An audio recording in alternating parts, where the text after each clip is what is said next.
الحمد للہ والصلاة والسلام علی رسول اللہ وبعد۔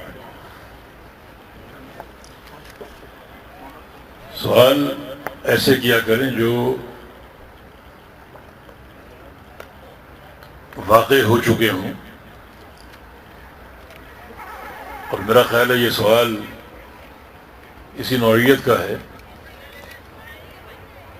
کہ اس طرح ممکن تو نہیں ہے کہ ایک شخص اپنی بیوی کو حج کے لیے لے جائے اور وہاں جا کر طلاق دے دے، لیکن کیونکہ وہاں جا کر یہ فعل اس سے واقع ہوا اور بیوی کو طلاق دے دی، اللہ تعالیٰ کا فرمان ہے لا یکلف اللہ نفسا الا وسعها، کہ اللہ تعالیٰ کسی نفس کو اس کی طاقت سے بڑھ کر تکلیف نہیں دیتا، اور وہاں شوہر طلاق دے چکا ہے اور کسی محرم کا انتظام ممکن نہیں ہے، لہذا وہ مناسک حج ادا کرے گی اور ادا کر کے واپس آئے گی، کیونکہ محرم کا انتظام اس کی وسعت اور طاقت سے باہر ہے۔ واللہ اعلم۔ رجی ہونے کی صورت میں تو اس کے نکاح میں تو ہے طلاق رجی دی ہے، طلاق اگر رجی دی ہے تو شوہر اس کے ساتھ ہی رہے گا، کیونکہ جب تک رجوع کا امکان ہے تو شوہر ساتھ رہے گا اور اس کی وہ محرم ہے، لیکن اگر رجوع کا امکان ختم ہو چکا ہے تو پھر مسئلہ اس کی طاقت سے باہر ہے، تو پھر وہ مناسک حج ادا کر کے واپس لوٹ سکتی۔ گندم کا چورا 1 مہینہ پہلے سودا کرنا جائز ہے یا نہیں؟ اسی طرح کپاس چھوٹا لینا ویاپار کے لیے صحیح ہے یا غلط؟ گندم کا چورا گندم کے جو آخر میں بھوسی بچتی ہے اس کا پہلے سودا کرنا۔ لیکن سودا جو ہے وہ حاضر مال کا ہوتا ہے، اور ایسا سودا جس میں ابہام ہو اس سے شریعت نے روکا ہے، اور اس کی بہت سی مثالیں کتب احادیث میں موجود ہیں۔ ہاں، اگر پابند کر لیا جائے کہ جو چورا آپ کا ہوگا وہ میں خریدوں گا، اور جب وہ سامنے آ جائے تو پھر اس کا سودا کر لیا جائے، تو یہ ہر قسم کے غرر اور ابہام کی نفی اس سے ہو جائے گی، اور یہ زیادہ تسلی بخش کام ہوگا۔ مجہود اور مبہم چیز کا سودا شرعاً ممنوع ہے۔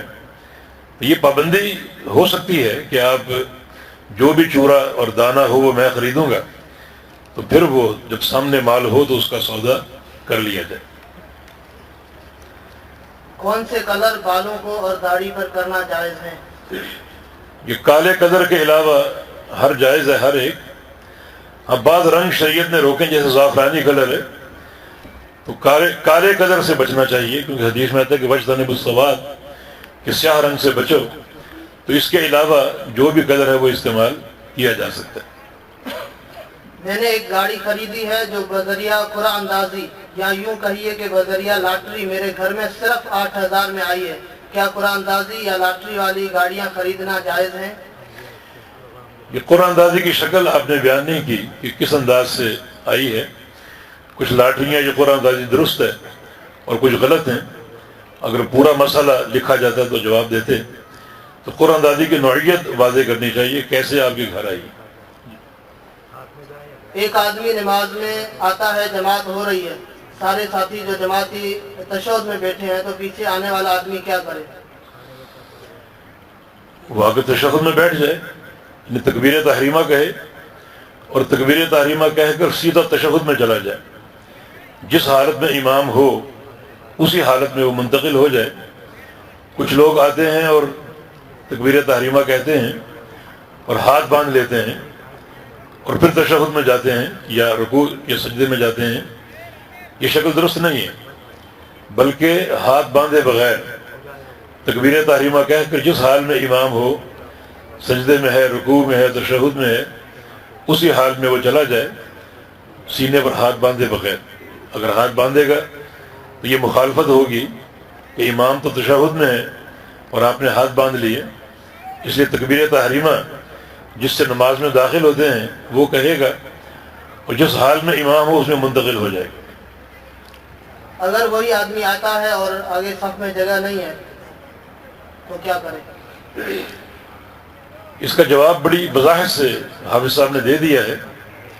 وہ یا تو انتظار کرے کوئی ساتھی اگر آ رہا ہو تاکہ صف بن جائے، اور اگر ایسا ممکن نہ ہو تو کسی سمجھدار انسان کو آگے سے اشارہ کر کے پیچھے طلب کر لے، کیونکہ اکیلے آدمی کی صف نہیں ہوتی، اور اگر بیٹھے ہوئے لوگ ہیں تشہد میں ہیں تو اشارہ کر کے کسی سمجھدار آدمی کو پیچھے بلا سکتا ہے۔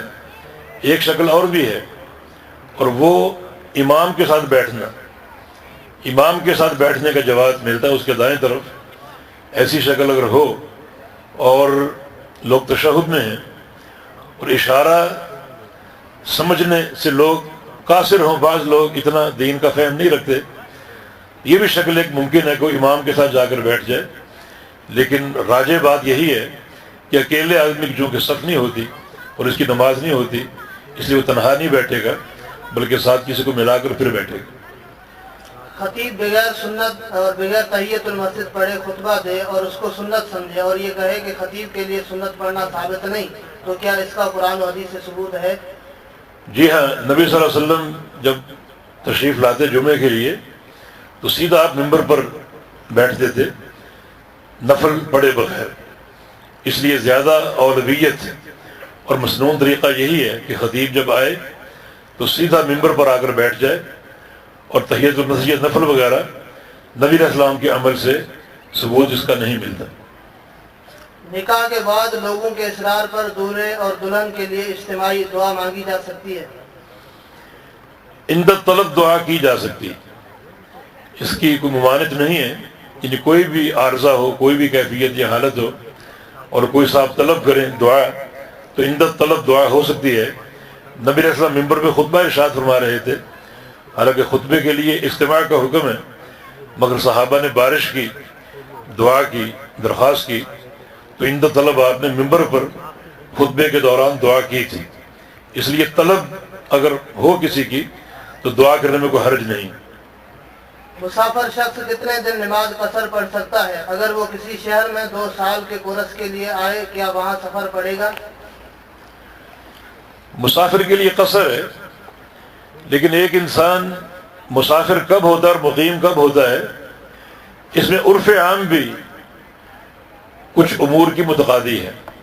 اب آپ نے 2 سال کا ذکر کیا ہے، اور عرف عام میں ایک شخص 2 سال کہیں جا کر رہے، اقامت اختیار کرے تو مسافر نہیں قرار پاتا وہ، اس لیے وہ پوری ہی پڑے گا۔ لیکن عرفاً اگر مسافریت کا اطلاق ایک شخص پر ہوتا ہے، وہ سفر پر گیا 2 دن کے لیے، 4 دن کے لیے، بعض وقت مہینہ 2 مہینے، تو یہ مقیم نہیں کہلاتا، مسافر ہی ہوگا، یہ قصر کرے گا، کیونکہ قصر کی علت سفر ہے۔ جب تک سفر قائم ہے وہ قصر کرے گا، لیکن اگر وہ عرفاً مقیم ہو چکا ہے اور اس پر اقامت کا اطلاق درست ہے تو پھر وہ نماز پوری پڑے گا۔ کیا اہل حدیث انگریز کی پیداوار ہے؟ انگریز سے پہلے جماعت اہل حدیث کے وجود کا ثبوت عنایت فرمائیں۔ جو لوگ اہل حدیث کو انگریز کی پیداوار سمجھتے ہیں یا قرار دیتے ہیں وہ تاریخ اہل حدیث سے ناواقف ہیں۔ ہم تو بحمدللہ اس بات کا دعویٰ کریں حق بجانب ہیں کہ صحابہ کرام اہل الحدیث تھے، پیغمبر علیہ السلام کی جماعت تھے، اور اس امت کی پہلی جماعت تھے، اور پھر ہر دور میں یہ تسلسل قائم رہا اور اہل الحدیث موجود رہے۔ کتب رجال میں آپ کو بے شمار ایسے رجال ملیں گے جن کو محدثین اہل الحدیث کہا، اور یہ جماعت ہر دور میں، ہر علاقے میں علی مر تاریخ موجود رہی ہے، اور آج تک بحمدللہ موجود ہے۔ اللہ کی توفیق اس کے فضل سے انشاءاللہ قیامت تک رہے گی، کیونکہ پیغمبر علیہ السلام کا فرمان ہے کہ ایک طائفہ میری امت کا ہمیشہ حق پر قائم رہے گا، انہیں کسی مخالف کی مخالفت نقصان نہیں دے گی، ان کی حجت انتہائی قوی ہوگی، ان کی حجت پر کوئی غالب نہیں آ سکے گا۔ ہاں کوئی تکلیف پہنچانا، ظاہری صدمے سے دوچار کرنا ممکن ہوگا، مگر ان کی حجت چونکہ اللہ کی وحی ہے، اس پر ان پر کوئی غالب نہیں آ سکے گا۔ یہ جماعت ہمیشہ موجود رہے گی، تو عہد الحدیث بحمدللہ نبی صلی اللہ علیہ وسلم کے دور سے لے کر آج تک موجود ہے اور قیامت تک رہیں گے، کیونکہ عہد الحدیث کا معنی حدیث والے، اور حدیث قرآن بھی ہے اور پیغمبر علیہ السلام کی سنت بھی ہے۔ تو کتاب و سنت والے ہر دور میں تھے، ہیں اور رہیں گے انشاءاللہ۔ یہ کہنا کہ انگریز کی پیداوار ہے، یہ ایک جہالت ہے اور تاریخ سے ناواقفیت کا ثبوت ہے، بلکہ جو فرقے بنے ہیں یہ بعد کے دور کی پیداوار ہے۔ حنفی، شافعی، مالکی اور سہروردی، قادری یہ ہرگز نبی علیہ السلام کے دور میں نہیں تھے، چونکہ یہ ائمہ اور یہ علماء بعد میں پیدا ہوئے، اور ان کے بھی کئی سو سال بعد تقلیدی مذاہب کا رجحان ہوا، تو یہ فرقے بعد کی پیداوار ہیں۔ عہد الحدیث بحمدللہ پیغمبر علیہ السلام کے دور سے لے کر آج تک اور قیامت تک انشاءاللہ موجود اور قائم رہیں گے۔ کیا ایک غریب شخص شادی کے لیے زکوٰۃ کا مال لے سکتا ہے؟ بالکل لے سکتا، اگر وہ زکوٰۃ کا مستحق ہے تو شادی ایک شرعی متقاضیات میں سے ہے، اور شریعت نے اس پر ترغیب بھی دی ہے، حکم بھی دیا ہے، یا معاشر الشباب من استطاع منکم الباءۃ فلیتزوج، کہ جو نکاح کی طاقت رکھے وہ نکاح کرے۔ یہ بدنی طاقت بھی مراد ہو سکتی ہے، اور چونکہ یہ ایک شرعی مقصد ہے اور اس سے کئی پاکیزگیاں حاصل ہوتی ہیں، تو اس مقصد کے حصول کے لیے اگر اس کو مال زکوٰۃ سے مدد لینی پڑے تو لے سکتا اور قبول کر سکتا۔ ایک شخص نے اپنی زندگی میں اپنی جائیداد اپنی اولاد میں تقسیم کر دی ہے، لیکن اس کے بعد وقتاً فوقتاً اس کی آمدنی ایسی ہے کہ اس کے پاس پرافٹ آتا رہتا ہے، تو بقیہ جو مال اس کے پاس جمع ہوگا اس کی تقسیم کب کرے گا؟ زندگی میں تقسیم کا کوئی فارمولہ نہیں ہے سوائے عدل کے۔ اگر 4 بیٹے ہیں اور تقسیم کرنا چاہے تو سب کو مساوی دے دیں، اور اگر مساوی نہیں دے رہا بلکہ کسی کو زیادہ کسی کو کم، تو سب کی رضامندی سے دے، اور اگر سب کو دے چکا ہے اور بعد میں مال اس کے پاس اور آ گیا تو اس کی مرضی ہے دے یا نہ دے۔ ہاں، مرنے کے بعد اس کا جو ترکہ ہے، جو مال اس کے پاس ملکیت میں تھا، وہ وراثت کے قانون کے مطابق بچوں میں تقسیم ہوگا، مگر زندگی میں اس کو اختیار ہے دے یا نہ دے، مگر مرنے کے بعد لازمی بطور وراثت کے اس کا مال تقسیم ہوگا شرعی قوانین کے مطابق۔ زندگی میں اگر مال تقسیم کرتا ہے، بیٹے بھی ہیں بیٹیاں بھی ہیں، تو کیا سب کو برابر دے گا؟ ہاں، سب کو برابر دے گا، اس میں کوئی فرق نہیں ہے۔ کچھ لوگ فرق کرتے ہیں اور ان کا قیاس وراثت پر ہے، مگر یہ امور قیاس سے ثابت نہیں ہوتے، بلکہ زندگی میں اولاد کو مساوی حیثیت دے گا، بیٹوں کو اور بیٹیوں کو۔ ہم مرنے کے بعد اگر تقسیم ہو رہا ہے تو بیٹوں کا حصہ دگنا ہے اور بیٹی کا اس سے نصف حصہ ہوگا۔ میت کو کندھا دینے کے بعد وضو کرنا لازمی ہے یا نہیں؟ قرآن و حدیث کی روشنی میں مفصل جواب دیجیے۔ میت کو کندھا دینے کے بعد وضو کرنا فرض نہیں ہے، مستحب ہے، اگرچہ حدیث میں جو صیغہ امر کا ہے اس کو محدثین نے استحباب پر معمول کیا ہے، اس لیے جو شخص میت کو کندھا دے تو چاہیے کہ وہ وضو کر لے، کہ اس کے لیے افضل ہے، اگر نہیں کیا تو جائز ہے۔ جماعت ہو رہی ہوتی ہے، ہم جماعت میں شامل ہوتے ہیں اور سورہ فاتحہ ختم ہونے والی ہوتی ہے، تو کیا آنے والا آدمی جس نے سورہ فاتحہ نہیں پڑھی ہے وہ سورہ فاتحہ کے بعد امام کے ساتھ آمین کہہ سکتا ہے؟ آمین کہے گا، کیونکہ نبی علیہ السلام کا فرمان ہے کہ اذا قال الامام غیر المغضوب علیہم ولا الضالین فقولوا آمین، جب آپ نے امام کی ولا الضالین سن لی تو آپ آمین کہیں گے، آپ نے اپنی فاتحہ پڑھی ہو یا نہ پڑھی ہو۔ لوگوں کا کہنا کہ زمانہ بڑا خراب ہے یا دور فتنوں وغیرہ کا ہے، اس طرح کے الفاظ زبان سے ادا کرنا درست ہے؟ یہ الفاظ شرعاً ناجائز ہیں۔ نبی علیہ السلام کی حدیث لا تسبوا الدہر، کہ زمانے کو گالی مت دو اور زمانے کو برا بھلا مت کہو، اور نبی علیہ السلام کا فرمان ہے کہ اللہ تعالیٰ فرماتا ہے یؤذینی ابن آدم مجھے تکلیف دیتا ہے، یہ سب الدہر زمانے کو گالیاں دیتا ہے، وَأَنَا الدَّهْرُ زمانہ تو میں ہوں، یعنی اقلب اللیل والنہار۔ اللہ تعالیٰ زمانہ کس طرح ہے؟ اللہ تعالیٰ فرماتا ہے کہ میں رات اور دن کو پھیرتا ہوں، اور جو مختلف متنوع امور آتے ہیں میرے امر سے آتے ہیں، میرے حکم سے آتے ہیں، تو یہ زمانے کو گالی دینا میرے امر کو گالی دینے کے مترادف ہے، لہذا زمانے کو برا بھلا مت کہو، یہ شرعاً درست نہیں ہے، بلکہ انسان کو جو تکلیف پہنچتی ہے وہ اس کے اپنے بد اعمال کی بنا پر پہنچتی ہے۔ تو ایسے انسان کو چاہیے کہ اپنے نفس کا محاسبہ کرے، توبہ اللہ کرے، رجوع اللہ کرے اور اپنے آپ کو درست کرے، بجائے اس کے کہ زمانے کو گالی دے۔ زمانے کی تصریف اللہ کے امر سے ہے، جیسے کہ پیغمبر علیہ السلام کی ایک اور حدیث ہے، لا تسبوا الريح، کہ ہوا کو اور آندھی کو گالی مت دو۔ اگر تیز ہوا چلتی ہے اور آپ کے گھر کی چھت اکھڑ گئی یا کوئی نقصان ہو گیا تو ہوا کو برا بھلا مت کہو، فإنها تأتي بأمر اللہ، کیونکہ ہوا اللہ کے امر سے آتی ہے۔ لہذا جب بھی تیز آندھی آئے تو صلی اللہ خیرہ، اللہ سے اس آندھی اور ہوا کے خیر کا سوال کرو، اور واستعیذوا باللہ من شرھا، اور اللہ سے اس ہوا کے شر سے پناہ مانگو۔ یہ یعنی شرعی آداب ہیں، اپنانے چاہیے۔ ہر تکلیف یا ہر خیر ایک امر مقدر ہے اور تقدیر اللہ نے لکھی ہے، لہذا اگر آپ زمانے کو گالی دیں گے تو یہ اللہ رب العزت کے تصرف اور تدبیر کو برا بھلا کہنے کے مترادف ہے۔ ایسے انسان کو اپنے نفس کا محاسبہ کرنا چاہیے، اللہ تعالیٰ کا خوف اور تقوی اس کا مظاہرہ کرنا چاہیے، اور ایسے الفاظ زبان سے مت نکالے جو شرعی مقاصد کے خلاف ہو اور اللہ اور اس کے رسول کے امر کے خلاف ہو۔ ایک پلاٹ مسجد کے لیے لیا گیا ہے، وقف کرنے کے بعد مسجد کی بنیاد بھی وہاں رکھی جا چکی ہے، اب وہ پلاٹ دوسرے کام کے لیے استعمال ہو سکتا ہے، جبکہ مسجد کے لیے دوسرا پلاٹ اس سے بہتر خریدا جا چکا ہے۔ دیکھیں کوئی ایسی حکمت ہو اور مصلحت ہو کہ کسی اور جگہ مسجد کا بننا اس کے قریب زیادہ قریبی مصلحت ہو تو پھر یہ تبدیلی کی جا سکتی ہے، یعنی بہت ہی ایسی منفعت بخش مصلحت ہو جس میں مصلحت عامہ ہو اور جماعت کا فائدہ ہو، دعوت کا فائدہ ہو، تو پھر یہ تبدیلی کی جا سکتی ہے۔ واللہ اعلم۔ قبرستان میں دعا کی نیت سے سورہ فاتحہ یا ربنا آتنا فی الدنیا حسنہ وغیرہ جیسی دعائیں پڑھنا جائز ہے یا نہیں؟ سورہ فاتحہ قرآن ہے، اور نبی علیہ السلام نے قبرستان میں قرآن پڑھنے سے روکا ہے، اور پھر یہ تشبہ ہے اہل بدعت کے ساتھ۔ وہ سورہ فاتحہ پڑھتے ہیں، فاتحہ خوانی ان کی اصطلاح ہے، اور ان کا مقصد یہ ہوتا ہے کہ فاتحہ پڑھ کے میت کو اس کا ثواب بخشا جائے۔ یہ تشبہ بھی ہے، اور ویسے بھی صریح شرعی احکام ہے کہ قبرستان میں قرآن نہ پڑھا جائے۔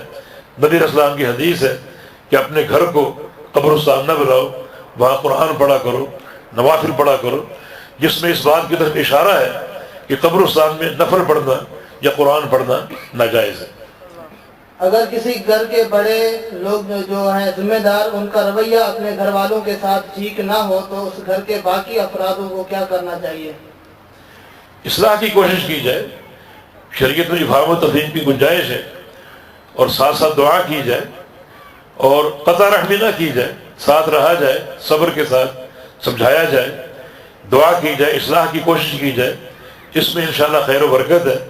البتہ اگر ایک انسان یہ سمجھتا ہے کہ ساتھ رہنے میں میرے ایمان یا عقیدے پر حرف آ سکتا ہے اور فرق آ سکتا ہے، پھر الحب فی اللہ والبغض فی اللہ کے تحت اگر گھر کو چھوڑ دے، علیحدہ ہو جائے، یہ اس کے لیے افضلیت کا ذریعہ ہوگا انشاءاللہ۔ لیکن جب تک ساتھ رہنے میں مصلحت ہو اور سمجھانے میں خیر کی امید ہو، تب تک ساتھ رہے، سمجھائے اور دعائیں کرے، اصلاح کی کوشش کرے۔ میں ایک طالب علم ہوں جو دیوبندیوں کے مدرسے میں پڑھتا ہوں، تو مجھے عصر کی نماز اپنی الگ پڑھنی پڑتی ہے کیونکہ میں جماعت کے ساتھ اہل حدیث کے پیچھے نہیں پڑھ سکتا، تو کیا میں علماء دیوبند کے پیچھے نماز با جماعت پڑھ سکتا ہوں؟ وہ شاہ صاحب سے ایک ساتھی نے سوال کیا تھا کہ سائیں سگریٹ دائیں ہاتھ سے پیوں یا بائیں ہاتھ سے پیوں؟ بھائی یہ پڑھنا ہی غلط ہے ان مدارس میں۔ جب سلفی مدارس موجود ہیں تو آپ وہاں پڑھیں آ کر۔ دیکھیں اہل بدع سے علم لینا اور ان سے علم حاصل کرنا کوئی اس میں خیر و برکت نہیں، اس لیے سوال کی اساس ہی غلط ہے۔ آپ کا وہاں پڑھنا ہی درست نہیں۔ سلفی مدارس ہر مقام پر موجود ہیں، آپ بالکل فوراً چھوڑ کر وہاں پڑھیں آ کر۔ اور پھر ایک مقصد آپ نے خود ہی بیان کر دیا کہ ان کا عصر کا وقت کتنا لیٹ ہوتا ہے اور فجر کا وقت کتنا لیٹ ہوتا ہے، نمازیں ان کے ساتھ پڑھنا، ان کے پیچھے پڑھنا، ان کے اوقات کی پابندی کرنا، بہت سے مفاسد۔ پھر سب سے بڑھ کر یہ کہ یہاں عقیدہ اور عمل خطرے میں ہے اور صحیح علم آپ تک نہیں پہنچے گا، علم نافع کتاب و سنت کا علم ہے، ان مدارس میں اس کی توقع نہیں ہے۔ اس لیے آپ فوراً کسی سلفی مدرسے کا رخ کریں، وہاں بیٹھیں، وہاں پڑھیں، انشاءاللہ کتاب و سنت بھی حاصل ہوگا، نمازیں بھی وقت پر ہوں گی، نمازیں بھی درست ہوں گی، اور بہت سی خیرات و مصالح اس میں انشاءاللہ موقوف اور قائم ہے۔ اللہ پاک توفیق عطا فرمائے۔ اگر کسی اہل حدیث کا والد دیوبندی یا بریلوی ہو اور وہ اپنے بیٹے کو حق بات سے روکے اور دین کی دعوت سے روکے تو اس کو کیا کرنا چاہیے؟ اس صورت میں ایک تو صبر کرنا چاہیے، اور والد کے ساتھ تعلق حسن خدمت، حسن سلوک جاری اور قائم رکھے، اس نیت کے ساتھ کہ اللہ تعالیٰ حسن سلوک کی برکت سے والد کو ہدایت دے گا۔ اولی کوشش ہی ہونی چاہیے۔ باقی اگر والد کا ایسا حکم جو شریعت کی نافرمانی پر منتج ہو، اس کی اطاعت درست نہیں ہوگی۔ نبی علیہ السلام کا فرمان ہے کہ لا طاعت لمخلوق فی معصیۃ الخالق، کہ جس معاملے میں مخلوق کی اطاعت کرنے سے خالق کی نافرمانی لازم آتی ہو، اس میں مخلوق کی اطاعت درست نہیں ہے۔ لہذا ساتھ رہنے میں خیر و برکت ہے، سمجھائیں، دعائیں بھی کریں، حسن سلوک بھی کریں، انشاءاللہ یہ متاثر کن ہوگا۔ لیکن ساتھ ساتھ اگر وہ سمجھتا ہے کہ ان کے کسی امر کی اتباع سے شریعت کی مخالفت لازم آ رہی ہے، تو اس میں ان کی اتباع درست نہ ہوگی، بلکہ اطاعت صرف اللہ اور اس کے رسول کا حق ہے۔ رکوع میں شامل ہونے والے کی رکعت ہو جائے گی یا نہیں؟ رکعت نہیں ہوگی، وہ رکعت دوبارہ پڑھنی پڑے گی۔ سوال ہے کہ ہم اگر کسی مسیح یا غیر مسلم کے گھر میں کام کر رہے ہوں اور تو ان کے برتن یا ان کے ساتھ کھانا پینا کھا سکتے ہیں؟ مسیح کے گھر میں کام کرنا درست ہے، اور ان کے برتن میں کھانا پینا بھی جائز ہے، لیکن دھو کر۔ نبی علیہ السلام سے سوال ہوا تھا کفار کے برتنوں کے بارے میں، تو فرمایا کہ تم ان کو دھو کر استعمال کر سکتے ہو اور اس میں کھا پی سکتے ہو۔ باقی ان کے ساتھ کھانا پینا بھی درست ہے، کچھ شرائط کے ساتھ، جس میں ایک شرط یہ کھانا پینا حلال کا ہو، حرام کا نہ ہو۔ جیسے ان کے ہاں بہت سی چیزیں ایسی ہیں جو ہمارے ہاں حرام ہیں، تو ان کا استعمال یقیناً ناجائز ہوگا۔ خنزیر کا گوشت ہے، شراب ہے، تو یہ چیزیں یعنی ان کے ساتھ بیٹھ کر نہ کھائی جائیں، مطلقاً یہ حرام ہے۔ اور پھر بعض کھانے ایسے ہوتے ہیں جو ان کی کس رسم سے متعلق ہوتے ہیں، رسم سے منسلک ہوتے ہیں۔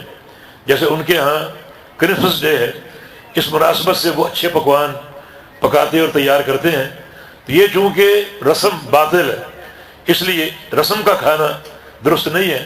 باقی عام کھانا جو گھروں میں پکتا ہے، اگر وہ حلال ہے تو اس کا کھانا کھا سکتے ہیں، ساتھ بیٹھ کر بھی کھا سکتے ہیں۔